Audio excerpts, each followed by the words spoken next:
I'm a dirty boy. I'm a messy boy.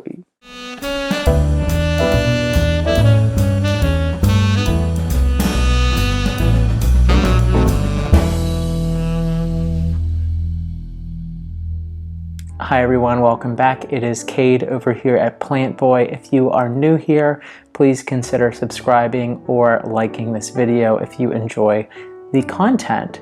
So, as you can tell by the title of today's video, we are going to be repotting some aloe vera, and I will be showing you how to harvest aloe vera pups as well. So aloe vera does reproduce through babies. So as you can see at the bottom of this pot here, I have a pup shooting out from the bottom of this soil. So just for context, this plant is a pup that I harvested from a mother plant last year around this time, and this is how big it's gotten. So aloe vera is a very prolific reproducer.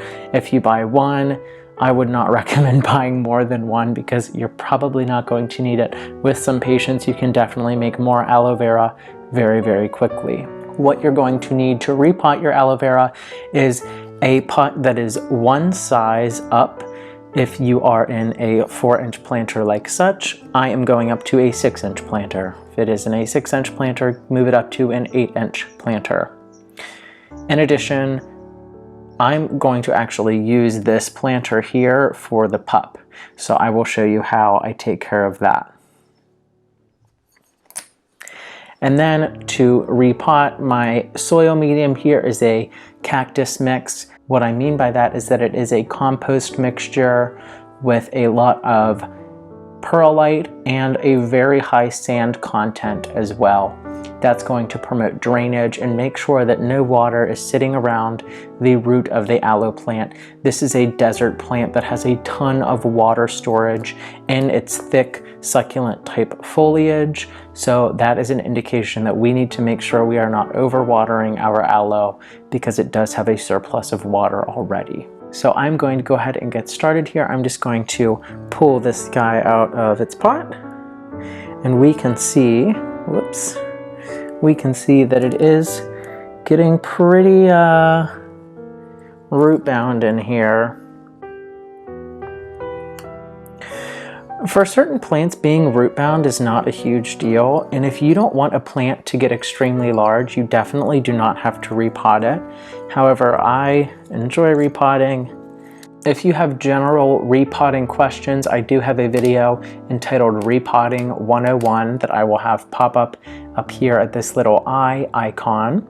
And you can go ahead and watch that video, and we will talk pretty in depth about why you should repot, when you should repot, and how you should repot. So I'm not going to cover all of that here, but rather we are just going to chit chat and harvest a pup. So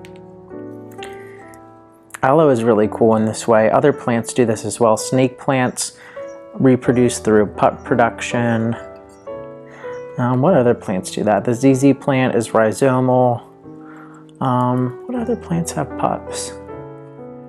I can't really think at the moment of any other plants that have pups, but rest assured they definitely do. So I hope you are all staying well and staying healthy during this crazy quarantine time, at least in the US where I'm at. We are all still pretty quarantined, which is for the best. I'm sure you are all staying busy with home projects and plant projects like myself. But thank you all very much for watching my videos and supporting me. I really, really do appreciate it. It's really nice to just have a little community built and be able to share the love for houseplants. So I'm not going to get too crazy into unbinding all of these roots. I mean, I think I've done a pretty good job already to begin with all this loose root growth here at the bottom. And with succulents especially, you know, they don't have the most delicate root system. They are pretty good at rebounding if you destroy some of the root growth. So don't be, you know, don't beat yourself up if you hurt the roots a bit much. So there I kind of broke up my root ball here, and I'm going to get a little closer in on this pup, and you can actually just go in. Some people choose to cut it off, but I am going to try to get some root growth off of this pup as well. So you can actually see that there is some root growth coming off of this pup. Do your best whenever you're harvesting pups to get that root growth in there. So conserving that root growth is going to be beneficial in just not shocking the plant as much whenever you harvest it from its mother. It will kind of give it a head start as well.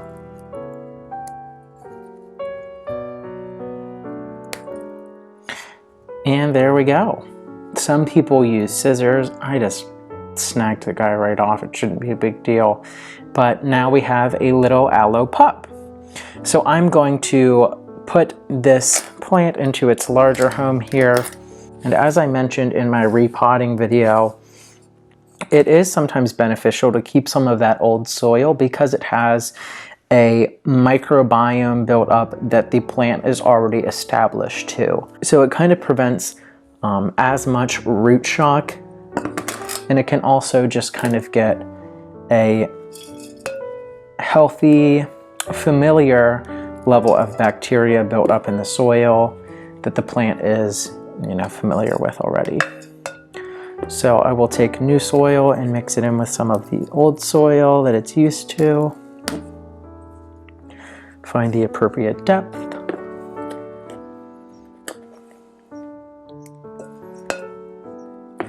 Do any of you have any recommendations? I'm thinking of going to Florida sometime soon, maybe. Let me know if you guys know of any nice greenhouses down there, anything like that. I want to find some rare houseplants. I want to get some checked off my wish list. One of those would definitely be like Thai Constellation, Monstera Deliciosa, or even a Variegata would be really cool. Pink Princess Philodendron. I'm sure that I'm not the only person with these plants on my wish list. They are definitely in a high demand, and for a good reason. They're just really nice houseplants, but sometimes the pricing of these plants, especially whenever you purchase online, it's kind of astronomical, and I wouldn't necessarily recommend doing that.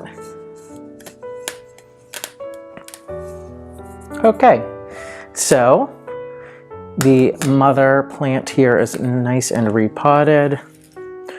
I am now going to use some of this old soil for this pup as well, just to conserve soil. I don't have any pest problem or anything like that, and also keep that microbiome that it is already used to, as mentioned. And guys, repotting is dirty. I watch some people repotting on YouTube here, and they're like wearing gloves and stuff, and I'm just like, no, nope. Just get into it. Just dig right in. So, really as simple as just making a little hole for this guy, plopping him in there. All right. And aloe grows pretty quick during the growing season. And as you can see here, this guy was maybe a little bit larger than this pup here. However, a year can make a huge difference, especially in aloe and other fast-growing plants like that. But yeah, that is harvesting an aloe pup. Super easy. You would do the same thing for like snake plant pups or any other plant that makes pups like that. I still can't think of any more, but yeah, everyone, let me know if you have any questions. Pretty easy stuff. Just kind of wanted to have a nice little repotting chit-chat time and show you how to harvest some aloe pups. Very straightforward. Try to conserve some of that root growth that is already on the aloe pup if possible. That will help keep it healthy. Definitely you want to get as close to the mother plant as possible and conserve that root growth. And I am going to give these guys a healthy watering now and let them settle into their new homes. And yeah, that's about all there is to it.